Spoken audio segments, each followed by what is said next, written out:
The Great Debaters Contest is powered by Blaze, by Safaricom, the Youth Network. Hello and welcome to yet another amazing episode of the Great Debaters Contest. Remember, if it's not on the Great Debaters Contest, it's not debate. I'm your host, Chris Boru. And I'm Esperantia Kapanga. And the motion today is mobile banking should phase out traditional banking in Africa. Proposing the motion, we have Riara High School. And opposing the motion, we have Aga Khan High School. Proposer number 1, you have 3 minutes. Banking is essential. Banks are not. My name is Joy Mudeondolo from the Riara Springs Girls High School, here to firmly and assertively propose the motion, mobile banking should phase out traditional banking in Africa. What is mobile banking? It is the use of a smartphone or any other cellular device to perform online banking tasks, such as monitoring account balance and conducting transactions. What is traditional banking? They are the original banks, the financial depository institutions first to offer checkable deposits. Furthermore, traditional banking can also be viewed as the storage of money and other valuables under pillows, dug holes, and mattresses and tins. But with the current floods, my dear audience, and with the frequent fires, my dear audience, is your money really safe? Phasing out is to stop using something gradually. I will insist and repeat, gradually. According to www.infinio.com, the share of Kenyans with access to financial accounts jumped from 42% in 2011 to 75% in 2017. Furthermore, the number of poor citizens with financial inclusions also increased rapidly from 21% in 2011 to 63% in 2017. All this has been achieved by mobile banking platforms such as M-Pesa, Orange Money, and Airtel Money. All these platforms have been able to solve one of the UN Sustainable Development Goals, which states, poverty should be solved in all ways. Mobile banking is simple and accessible because it allows the user to transfer funds or access account information via a text message. It allows checking account balances by simply logging in, and it is available 24/7. Traditional banking is also available 24/7, but coming to think of the fact that, what if you need money in the middle of the night and it's an emergency? Will you surely get out of the house and go to an ATM just to get money? Well, you can do this at the comfort of your home using mobile banking. Think about it. Mobile banking also enables us as a continent to go green. It is an issue that has been discussed over and over again. This is because mobile banking does not have to use bank statements, application forms, and ATM receipts. And it reduces the amount of trees that have to be cut down to manufacture paper for these statements and receipts, which in turn reduces the cost of printing and delivery. Therefore, ladies and gentlemen, why wouldn't you join us in proposing this motion that mobile banking should phase out traditional banking in Africa? First proposer, you have 3 minutes. Yes, when I think of mobile banking, I get nausea. A few days ago, I received quite a strange message from an anonymous number. Let me just read for you guys what the message said. KCB Bank, dear customer, M-Pesa available at 5% in interest for 25,000 Kenyan shillings, 50,000 Kenyan shillings, and 100,000 Kenyan shillings. Call or text the anonymous number for these services, KCB Bank or Kwa Maisha na KCB. And easily and quickly we just fall victim. Our money gone like that. Why are we forcing ourselves to adapt to a system that seems to be already falling out in some countries in Africa? Why are we forcing ourselves to adapt to a service that's characterized by conning and malfunction? In front of you is Ryan Agunda from the Aga Khan High School, and we're here to strongly oppose the motion that mobile banking should phase out traditional banking in Africa. To spark this up, I just want to take into consideration of a variety of factors that may lead to the failure of achieving this particular service in a particular area or market. These factors can be market dynamics, regulations, and awareness.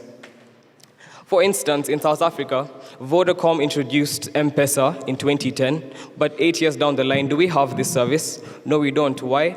Because the people who are already enrooted into the traditional forms of banking, which to date is still developing. It's hard for us to convince people to just change to these new forms of banking, isn't it? And either way, it's hard for us to adapt to the abstract nature of this service. And acquiring agents and building a system to manage this, the liquidity equally is difficult. We seem to have narrowed ourselves down to countries that are viable for these services, but clearly it's already failing. We're thinking about Africa, and even if we talk about countries where it has already worked, and we're already seeing that even before all the countries have already gotten this service, it is already failing. Isn't that just going against our motion that talks about Africa? Thank you. Second proposer, you have 3 minutes for rebuttal. The speed at which I walked up to this podium is the exact rate, maybe even slower, that our great continent of Africa will develop if you decide to tell me that traditional banking is the way. Worthy opponents, I'm sure you have a secret weapon, but let me burst your bubble. Yes, traditional banking has the human touch, but do you understand the joy that an M-Pesa notification brings to a person? Do you understand the amount of happiness when you receive that notification that you have received money? Let us take a walk down memory lane. When Safaricom launched the advertisement on M-Pesa, an old lady was working in a farm. She got a notification on her phone. To pull out her phone, she found that she had received money. What did the old lady do? The old lady was dancing. She was singing. She was somersaulting. Money is supposed to work for us. If money is working for your grandparents, if money is working for your friends, well, isn't that money worth it? According to KenyaWallStreet.com, Safaricom is a major contributor to the government revenue, remunerating 43.85 billion Kenyan shillings in duty taxes and license fees. M-Pesa's revenue grew from 25.87 billion to 30.05 billion. Where is this money going, you're asking? This money is going to the development of our country. May it be roads, may it be schools, whatever it may be. We're making our country better. I am sure if I decide to take Judge Miner's phone right now, I will find applications. If not WhatsApp, if not Instagram, if not Facebook. What am I trying to bring out? The mobile banking has been made in a way it is as simple as going to your Play Store, Apple Store, and pressing download. And there you go. You have your mobile banking wherever you may want to go. If you have a basic phone, don't you check for airtime? It is as simple as dialing *144# on Safaricom, isn't it? It is the same way you can dial, for example, *488#, depending on the bank you are situated in. I can bet the last 20 shillings in my pocket that at least one adult in this room received a message talking about a meager payment that is required. May it be milk that ran out in the house. May it be credit that the child would require. Did they have to walk all the way to a bank to get this? No, they did not. They simply removed their smartphones or basic phones and sent the money directly to wherever it was required. I leave my worthy opponents to the questions. These same very banks that you are rooting for, aren't they digitalizing their services? Why? Because they see the future in mobile banking. I'm sure you're wondering who this great advocate of mobile banking is. My name is Renee Lisa from the Riara Springs Girls High School, strongly and firmly proposing the motion that mobile banking should and will phase out traditional banking in Africa. Second opposer, you have 3 minutes for rebuttal. James Keane from the Aga Khan High School. Banking is essential. Banks are not. Honestly, from the definition of banking, we see that these are services that are offered by banks. So, banking cannot do away with banks because they are essential for these services. Now, for example, let me just give an example. Even Safaricom does not store money, does not have a place to store money. It has to store this money in banks. So there's no way you can face cut banks. They are an essential part. Now, to my first point, now there's a lot of insecurity that has been observed. Recently, earlier this year, we've seen that M-Pesa shops have been robbed in Kwale County. People have been killed, and lots of money, millions, have been made away with. Kenya's cyber security report shows that local banks have not adequately protected mobile banking services against fraud. And when even hacks occur, these banks are not even ready to refund the money that has been stolen. And this belongs to Kenyan citizens who work very hard to earn a living. Let me give an example.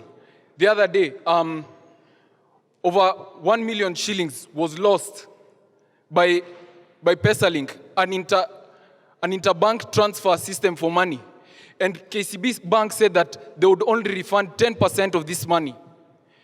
And now, the ordinary citizen, the Kenyan citizen, the common mwananchi will suffer because they have not taken adequate measures to ensure that there is proper network infrastructure. Another disadvantage of mobile banking system, there's a maximum amount of money that you can send or withdraw. For example, in M-Pesa, you can only send a maximum of 70,000 shillings.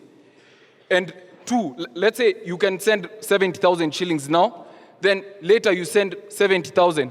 That's two transactions, and that's the maximum that you can get. And also, when there's poor network reception in the country, or maybe the network boosters fail, it affects the entire country.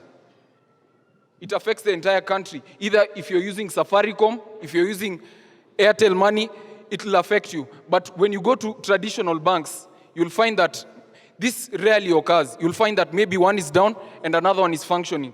People, you said that old people use M-Pesa, but the truth be told, most of these old people do not know how to use M-Pesa. They have to go to banks where they put their fingerprints so that they can withdraw money. Yes, thank you.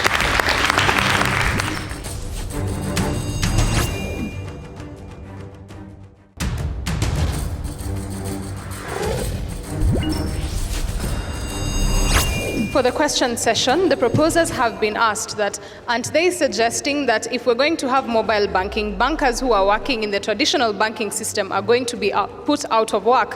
What is the solution for that? And the opposers have been asked if they are advocating for traditional banking methods, aren't they suppressing invention and innovation in our society today? Proposer number 3, you have 3 minutes to answer the question. Thank you, Molly, for giving me the opportunity to affirm our beliefs that mobile banking should face our traditional banking. We are not saying that we get rid of banks. We are saying that we should get rid of the traditional methods of banking. To my worthy opposers, you stated that cyber attacks are very common. But did you know our president, His Excellency Uhuru Muigai Kenyatta, signed a law on cybercrime, and now we have a way to fight against this. We have a way to cope with the hackers. Ladies and gentlemen, change is inevitable, so why should we fight it? My name is Ali Kauthar Abdurrahman from the Riara Springs Girls High School, here to strongly propose the motion that mobile banking should face our traditional banking in Africa. According to a recent poll done by Geopol in August 2017 in Kenya, South Africa, and Nigeria, 60%, 63%, and 50% respectively prefer convenience which mobile banking offers. So you want to tell me that someone would prefer going to a traditional bank, staying in long queues, than being at home and handling everything from their phone? How many of us will be willing to go to a bank when you can control everything with your phone? On to my next point. Mobile banking is cost-effective. It provides a low cost for people in developing countries to transact various activities, such as saving. You can buy and sell goods through mobile banking. According to a recent research, Sub-Saharan Africa is leading in mobile money, with transactions reaching $19 billion. In conclusion, if you can't beat them, join them. With the advancement of technology and the increased use of smartphones and other technological devices, mobile banking is the future. Thank you. Third opposer, you have 3 minutes. Allow me to start by answering the question posed to the opposers, where refusing to take in mobile banking seems to suppress innovative ideas. Quote me not, we're not trying to say that we should not completely disregard mobile banking. However, there is a development of pop-in banks which are faster and more efficient. This means that you do not necessarily have to stand in line for almost 15 to 20 minutes for you to post a transaction. With the clarification of terms, phasing out means to discontinue gradually. So yes, when we talk about the motion where mobile banking should actually phase out traditional banking, we are trying to say that we should stop going and queuing in banks so that we can stop posting transaction physically. And I think our proponents seem to miss out something. Traditional banking is not storing money in mattresses or tins. Traditional banking is face-to-face, one-on-one interaction with tellers in banks, getting the bank statements, which one of the proponents had actually mentioned when you have to wait in line to post for the bank statements. Allow me to ask, don't bank statements make you equally as happy? Don't they show you that you have money? Why does it have to be via text message? The Study Savings Bank in East Germany has a policy in their terms and conditions where they have the potential to terminate without notice, suspend, or refund incurring transfers that have previously been made. You want me to trust that you are going, why exactly should I trust that you are going to take care, you are going to guarantee me security, yet you have the possibility of terminating me without even letting me know? Where does my money go? Yes, now you have spoken of there is the 930 million who are actually inclining towards mobile banking. However, if everyone decides to incline on mobile banking, what actually happens to the tellers at the banks? They lose their jobs. What does that mean? They have no way to be able to sustain an income. This actually makes them fall under the category where they are jobless. They will not be able to live under the poverty line. They will live below the poverty line. My apologies.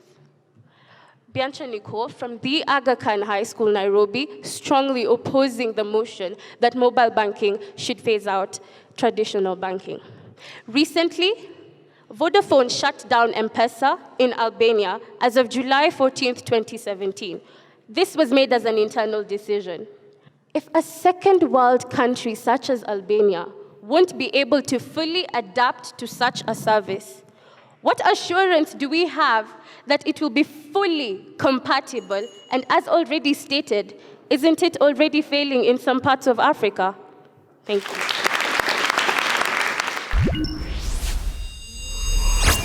Proposition, you have 1 minute for final submission. Ladies and gentlemen, necessity is the mother of invention. Mobile banking happened to be the invention that you are all in need of. Before I continue, I want to counter my worthy opponent. M-Pesa was made for Kenya by Kenyans and is working in Kenya.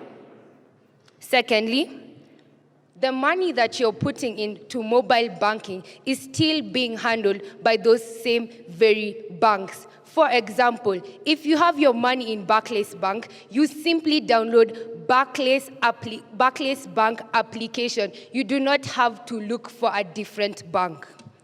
Why would you want to push away something that is benefiting billions of Africans? Yes, I do agree, old is gold, but technologically speaking, is old really gold? Mobile banking is our canon. Mobile banking is our future. Do not take us back to Egypt. This is why I strongly and firmly propose the motion that mobile banking should phase out traditional banking in Africa.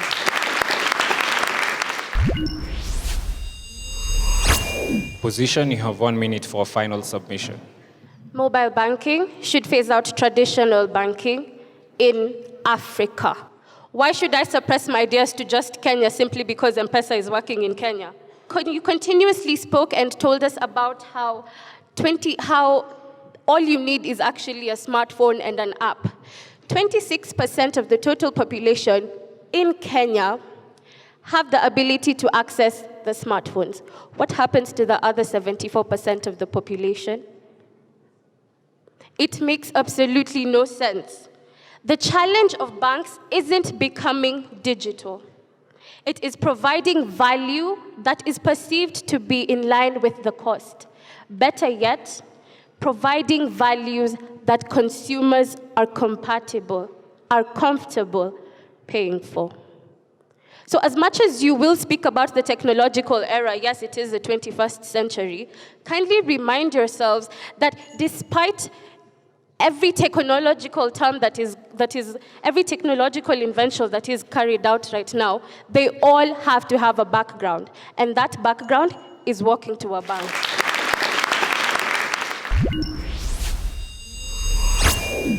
Aga Khan High School.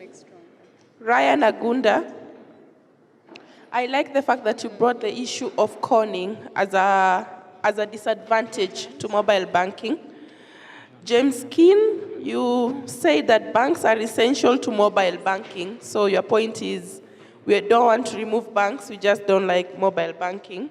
Then the last speaker, Nicole, I feel like you shine for your team. You are very eloquent, passionate about what you're saying. You gave a good example about Germany, which I felt was good.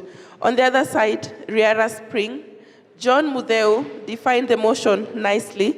She also talked of it will save time, it will reserve trees, which I thought was genius, and also mentioned about SDGs, which I liked. Renee talked of M-Pesa. She also talked of it being a revenue creator, meaning leading to development, leading to more jobs, and also felt like Renee was the star of the team. So good job. And the last one is Ali. She's an eloquent speaker, and he also gave very good arguments. Thank you. To the Aga Khan High School, Ryan, it's a good start. Very good start for your team, and good examples, especially from Africa. You penalized a little because of not utilizing it full time, okay? So you wanted to ensure that you use your time well. James, very good rebuttals, you did very well. But when you give an example, I can state the PesaLink example. It's a good claim, but without a validation. So you want to say according to who? Because sometimes everybody may say you're creating it, okay? So you want to validate your example, but that was well done. Nicole, I have one word for you, excellent. I think you held your team very, very high, and that was very good and commendable. And quite strong as well from the girls who are quite also a strong team and formidable team. To Riara Springs, I think to the three debaters, that should be Joy, Rennie, and Ali. That was commendable. I think you're a very strong team, and I don't know, probably the sky's the limit for you in debates. Keep up the good work. All the best. Ladies and gentlemen, we have the numbers from our judges. And the winning school in this debate with 72% is, let's give it a round of applause for Riara Spring Girls High School. Let's also appreciate their opponents, the Aga Khan High School, with a round of applause for a good job with 69%. Congratulations to both teams, a job well done. Good times make for good memories, but tough times make for strong men. And we do hope that the tough competition on this stage has made stronger debaters out of all our competitors. That's it for us today at the Great Debaters Contest. Follow the conversation on social media platforms, #GDC for SDGs. I have been your host, Esperancia Kapanga. And I have been Chris Bodu.